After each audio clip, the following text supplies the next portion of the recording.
In the mid-2000s, the NBA was shifting. The old guard of Shaquille O'Neal, Tim Duncan, and Kevin Garnett was giving way to a new generation. LeBron James was crowned the chosen one. Kevin Durant was called the future. And Kobe Bryant? He was the superstar left standing. Bruised by betrayal, abandoned by Shaq, doubted by critics, and carrying a franchise that had collapsed under the weight of its own dynasty. For years, the narrative was written in bold letters. Kobe Bryant couldn't win without Shaq. He wasn't clutch like LeBron, they said. He was selfish, too difficult to play with, too demanding. He'd never rebuild. He'd never lead. His 3 titles with Shaq were dismissed as Shaq's rings, not Kobe's. And when the Lakers were humiliated in the 2008 finals by Boston's brand new Superteam, it looked like the critics were right. The Celtics didn't just beat the Lakers, they destroyed them. Game 6 ended 131-92, a 39-point demolition that felt like the league itself was laughing in Kobe's face. Paul Pierce held up the finals MVP trophy. Kevin Garnett screamed that anything is possible. Ray Allen carved the Lakers apart. And Kobe? He walked off the court with his legacy in question. Even Magic Johnson went on TV and admitted, "I don't know if Kobe can lead a team to a championship." And yet, this is where Kobe's story truly begins. Because in today's NBA, stars leave. When LeBron's Cavs fell short, he bolted for Miami. When Durant couldn't get past Golden State, he joined them. When Anthony Davis wanted out, he forced a trade to Los Angeles. That's how stars move now. They don't rebuild, they relocate. But Kobe? He looked Jerry Buss dead in the eyes and said, "Don't trade me. Get me one piece, just one, and I'll handle the rest." That piece was Pau Gasol, not a superstar, not a franchise-altering MVP, just one-time All-Star Pau Gasol, who had never won a playoff series in his career. Memphis gave him away for Kwame Brown and a couple of picks. To most fans, it wasn't a move that tipped the balance of power. To Kobe, it was everything. The moment Pau arrived, Kobe locked eyes with him and said, "Welcome. Now let's win a championship." That wasn't a suggestion. That wasn't encouragement. That was a command. And here's where Kobe was different. While other stars wanted camaraderie, Kobe demanded confrontation. He told his teammates, if they're not coming along, drag them along. And if you can't, then they're off the train. He wasn't going to hold your hand. He wasn't going to sugarcoat the truth. He was going to push you until you broke or until you became something more. Leadership for Kobe wasn't about making friends. It was about making champions. That's why Gasol thrived where others failed. He wasn't scared of Kobe. He embraced the challenge. He gave Kobe the perfect partner, a skilled big man who craved excellence. And Kobe in return gave him loyalty. He named his daughter Gigi's godfather Pau Gasol. Their families became one. That's the bond forged only in battle. Meanwhile, the league was changing. LeBron announced the decision, joining Wade and Bosh in Miami. Kevin Durant shocked the world by joining the 73-win Warriors. Stars were stacking decks, chasing shortcuts. But Kobe? He stayed with one team, one city, one jersey. For 20 years, he bled purple and gold, even when it nearly cost him his career. From 2005 to 2007, the Lakers were a shell of themselves.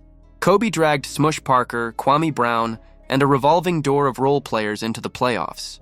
He averaged 35 points per game in 2006, dropped 81 on Toronto, 62 3/4 against Dallas, 65 against Portland, 61 at Madison Square Garden. He reminded everyone that he was still the deadliest scorer alive. But all that brilliance still ended in first-round exits, and yet, Kobe never bailed. He threatened, sure. He demanded better teammates. He sat in Jerry Buss's office and practically acted as co-general manager.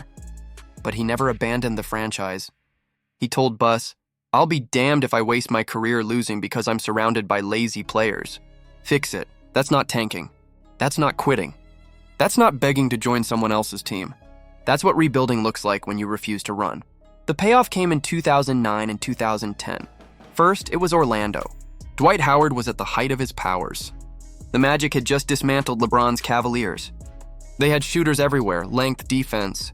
But against Kobe, they were helpless. He averaged 32 points, 7 assists, and 5 rebounds in the series. He closed them out in 5 games. He hugged the trophy, tears in his eyes. "I finally got one without Shaq," he whispered. That wasn't joy. That was vindication. Then came 2010, the rematch. Boston. The team that had embarrassed him, humiliated him, questioned his very legacy. The big three plus Rondo, plus Perkins, plus Sheed, the most stacked roster in the league. Kobe wasn't going to let history repeat itself. Game 7, Staples Center. Every shot was a war. Kobe went 6 for 24, a brutal shooting night. The critics still use it against him. But what they never say is that he grabbed 15 rebounds, fought through a broken finger and a torn knee, and willed his team forward when everyone else was terrified. Down 13 in the third quarter, he refused to lose. When his shot failed, he dominated the game with grit, defense, and sheer willpower. And in the end, the Lakers lifted their 16th championship banner. Kobe had his 5th ring. Not with Shaq, not with a super team. With Pau Gasol, Lamar Odom, Ron Artest, Andrew Bynum, and Derek Fisher. One all-star teammate total. That's it. Compare that to today. LeBron needed Wade, Bosh, Kyrie, Love, and AD. Durant needed Steph, Clay, and Draymond. Giannis needed Middleton and Drew. Curry always had Clay and Draymond, plus Durant for 2 of his rings. Kobe had one. He still conquered the super teams. That's why his rings hit different. That's why his loyalty meant everything. That's why no matter how many numbers you throw around, no matter how many analytics you recite, the truth can't be erased. Kobe Bryant didn't just win championships. He rebuilt them.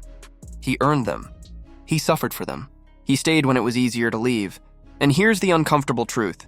If Kobe had done what others did, if he had joined Tim Duncan in San Antonio, or accepted a trade to Chicago to pair with Derrick Rose, or teamed up with CP3 and Dwight Howard in 2012, the debate would be over. We wouldn't talk about Jordan versus LeBron. It would be Jordan versus Kobe. And everyone else would be fighting for 3rd place. But he didn't. And that's why his legacy is untouchable. Kobe understood something that today's NBA doesn't. Legacy isn't just about how many rings you win. It's about how you win them. Michael Jordan never left Chicago. Kobe never left Los Angeles. They didn't just build dynasties, and they built standards. And in 20 years, no one has matched Kobe's standard. So ask yourself, who would you rather build around? The guy who leaves when it gets tough? Or the guy who stays and figures it out? The guy who needs 2 or 3 all-stars, or the guy who wins with 1? The guy who takes shortcuts, or the guy who refuses them? Kobe Bryant didn't just win. He did it the hard way. The right way. The Mamba way. And until someone else does the same, the debate isn't about who the greatest of all time is. It's about who had the guts to do it like Kobe. What do you think? Could your favorite player have won in 2009 and 2010 with Kobe's supporting cast? Drop your honest thoughts in the comments below. And if you respect players who refuse shortcuts and fight for greatness the hard way, then make sure you smash that like button, subscribe, and turn on notifications. Because here, we're not just telling NBA stories. We're exposing what really made legends legendary.